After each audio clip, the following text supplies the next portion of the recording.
Welcome to செந்திபாஸ் channel. இன்றைக்கி நம்ம என்ன வீடியோ பார்க்க போகிறோம் அப்படின்னா, இன்றைக்கி வந்து வியாழக்கிழமை மாலை நேரத்தில் ராகவேந்திரர் பூஜை பண்ணியிருந்தேன். அதை தான் நான் உங்கள் கூட ஷேர் பண்ணிக்கிறேன்.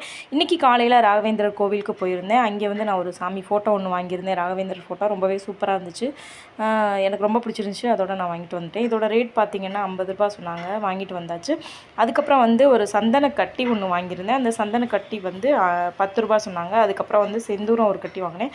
அதுவுமே 10 ரூபா. இந்த சந்தன கட்டியும் செந்தூரமும் தண்ணியில் தொட்டு உரசிட்டு அப்ளை பண்ணி நம்ம போட்டுக்கலாம் நெத்தியில் அப்படின்னு சொல்லியிருந்தாங்க. அதுவுமே வாங்கிட்டு வந்திருந்தேன். இது ரெண்டுமே வந்து கோவிலுக்கு உள்ளேயே வந்து சேல்ஸ் பண்ணிகிட்ருக்காங்க. ஃபோட்டோஸும் அதுக்கப்புறம் இந்த சந்தன கட்டி ரிங்கு இந்த மாதிரி இதெல்லாம். அதுக்கப்புறம் நான் வந்து எப்பவும் போல் நிலைவாசலில் 2 விளக்கும் ஏற்றியாச்சு, கார்த்திகை மாதம் அப்படிங்கிறதுனால. அதுக்கப்புறம் வழக்கம் போல் பூஜை அறையில் போய் விளக்கேற்றிட்டு ராகவேந்தருக்கு தேவையான பொருட்கள்லாம் எடுத்து வச்சு நான் வந்து பூஜை பண்ண ஸ்டார்ட் பண்ணிட்டேன். இன்றைக்கி புது ஃபோட்டோ வாங்கிட்டு வந்ததுனால ஸ்வீட் வச்சு வந்து பிரசாதம் வச்சு சாமி கும்பிட்டாச்சு. பால்கோவா அதுக்கப்புறம் ட்ரை ஃப்ரூட்லாம் வச்சு இன்றைக்கி ராகவேந்தருக்கு சிறப்பான முறையில் பூஜையெல்லாம் பண்ணியாச்சு.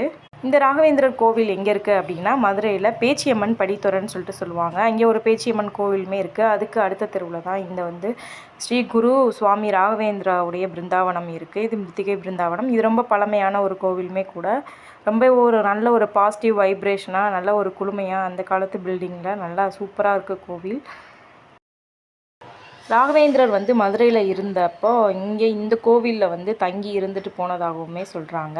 நானுமே ஃபஸ்ட் டைம் இப்போ தான் இந்த கோவிலுக்கு போயிருக்கேன். என் ஹஸ்பண்ட் வந்து முன்னாடிலாம் போயிருக்கேன் அப்படின்னு சொன்னார்.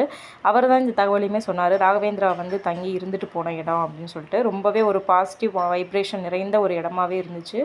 நீங்கள் இது வரைக்கும் போனதில்லை, மதுரையில் இருக்கீங்க அப்படின்னா, இல்லை மதுரைக்கு வந்திருக்கீங்க அப்படின்னா கண்டிப்பாக ஒரு டைம் ராகவேந்திரா கோவிலை போய் பாருங்கள். கோவிலுக்கு உள்ள ஃபோட்டோஸ் வீடியோஸ் எடுக்கிறதுக்குலாம் அலோட் கிடையாது. அதனால் எடுக்க முடியல. ராகவேந்திராவுடைய அருள் உங்கள் எல்லாருக்குமே கிடைக்கட்டும் அப்படிங்கிறத இறைவன்கிட்ட நான் வந்து பரிபூர்ணமாக வேண்டிக்கிறேன். இந்த வீடியோ பிடிச்சிருந்துச்சுன்னா லைக், ஷேர், கமெண்ட் பண்ணுங்கள். Thank you friends. தேங்க்ஸ் ஃபார் வாட்சிங். பாய்.